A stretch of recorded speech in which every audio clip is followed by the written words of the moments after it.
Hello viewers of Citizens Network Gambia. Welcome back to CNG. Today, Monday, 13th November 2023. We are back again with your favorite news roundup, where we take a closer look at of top stories making headline on the country's newspapers. Today, we start with the Standard newspaper. On their front page, lawyer says appointment of executive coordinators unconstitutional. And NAM calls for salary commission to stop starvation wages. And to the Voice newspaper, Brikama Area Council asks embattled CEO Jonga to apologize. To the front page of Foria newspaper, it has it that government yet to decide price of groundnut. PEC holds public hearing on Nawek water supply in Bundum. Those are the top stories from Standard, Foria, and the Voice newspaper, respectively. And now the news in detail. Story written by Alaji Mane of Standard newspaper. Lawyer Lamin Jedab has said the recent appointment of executive coordinators or regional governors for Banjul and KM is unconstitutional. Last week, the permanent secretary at the Lands Ministry confirmed the appointments of Wan Bakar Singhate of Dipakunda and Ibrahim Jawo as executive coordinators for Kanifi Municipality and Banjul, respectively.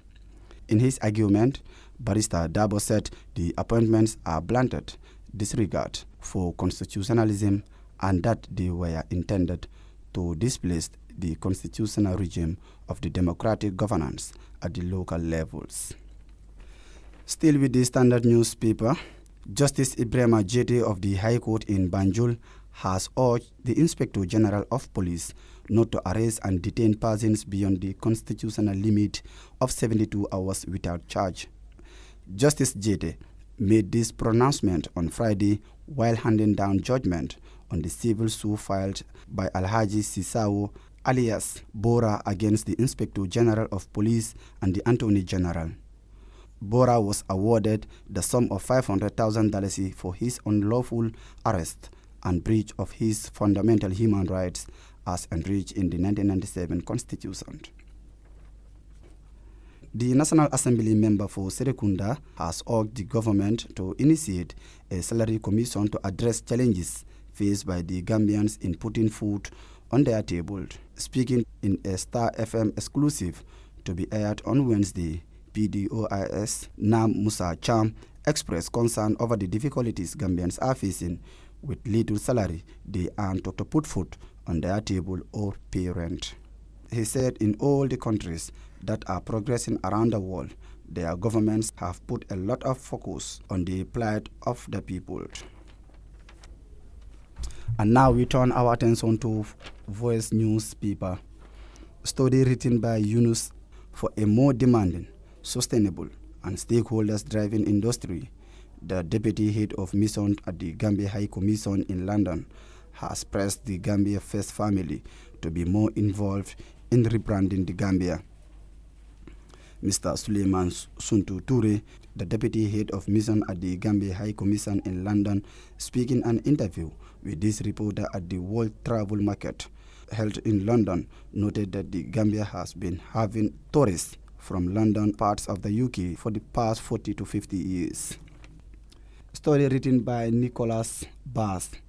The Brikama Area Council has asked its delegate CEO to offer apologies for his assertion that Chairman Yankuba Dabo has monopolized decision making at the council. The council also asked the embattled CEO Modu Jonga to withdraw his statement that the Yankuba Dabo-led administration had withdrawn $1 million from the council's account.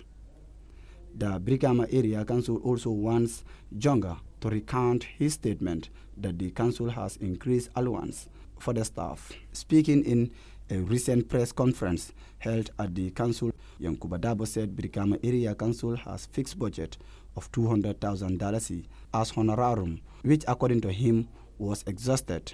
He added that even if the budget was exhausted, Jonga should have come out and give the people of West Coast details of the budget, rather than giving the impression that there was no budget for payment of honoraria. And now over to the Foria newspaper, story written by Keba Toure. The Gambia government is yet to determine the price of groundnut as farmers began calls for the government to consult them in coming up with a desirable price. The groundnut trade season will commence in December 2023 and will close in April 2024. Lamin Fofana, the Business Development Officer of the formerly Gambia Groundnut Corporation GCC, now called the National Food Security Processing and Marketing Corporation, was interviewed by this medium regarding the availability of fertilizer and price of groundnut. Farmers are currently harvesting their groundnuts and have expressed hope for a good harvest. Lamin Fofana, in response to the recommended price by farmers, replied that the issue was not discussed. The farmers want $40,000 for a ton of groundnut. Fofana said once the price is determined, they will inform the public about the price of groundnut for the season. Still with the Foria newspaper, story written by Keba A.F. Toure, officials of National Water and Electricity Company NAWEC had an interface with the residents of Bundum on the water shortage confronting the residents for decades. The interface, which was held on Thursday, focused on the water service delivery of NAWEC as part of the Public Enterprises Committee of the National Assembly of the Gambia public hearing on utility company. PEC, with support from international Republican institutes, previously held meeting in Banjul, Joshua. The National Water and Electricity Company NAWEC is a national company responsible for the supply of water to the people. Well, viewers, that does it for today's edition on News Roundup with me, Aliou Cisse. Thank you for watching, and bye for now till I come your way next time.